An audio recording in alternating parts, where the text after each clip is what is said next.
Hey everyone, in this video I'm going to show you on how you can order your RedotPay physical debit card, and I'm going to be ordering it right now, so I'll be showing you the full details of how I do it. So here we are on the RedotPay. So I'm in the card section right now, but we can go home and you can see exactly how much we have in the RedotPay, like the balance, so we can use this money to spend via their virtual or their physical cards. Now, the good thing about the physical card is that you can withdraw money at the ATM. So what I'm going to do is I'm going to actually order it now. So if we go to cards at the bottom, we go at the plus and at the top right in the corner, and then you can then select your physical card, like the color.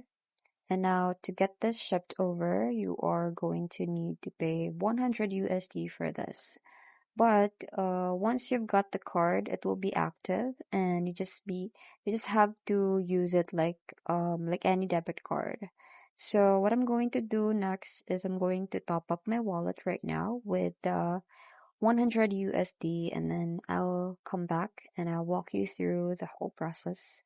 Now, once it has gone through, once the amount has arrived at the wallet, in a wallet, we will go ahead and click on the card section at the bottom, and then click on the plus icon at the top right hand corner, which will allow us to choose the card. So you can choose a physical card or online, but we're going to be choosing the physical card, and we're going to apply for the card, which will cost us $100.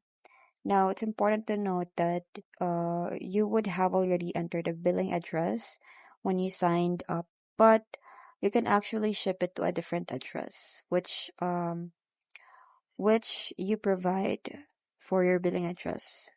So you can ship it to a completely different address if you want to send it over to your friend or family. And then once you've done that, you can see that the total at the bottom, so that is going to be $100 again, and we will come out of your balance. So just click on pay the option, and then confirm this payment. And there we go. We have now essentially ordered our card, and we can now wait for it to arrive. So you can see your card is ready, and you can view your card when you can see we have now an email saying that it has been successfully created. And now we just have to wait for it to arrive. So this can take up to 5 to 30 days. So that's pretty much it. I hope you find this video helpful. Thanks for watching, and I'll see you in my next one. Bye!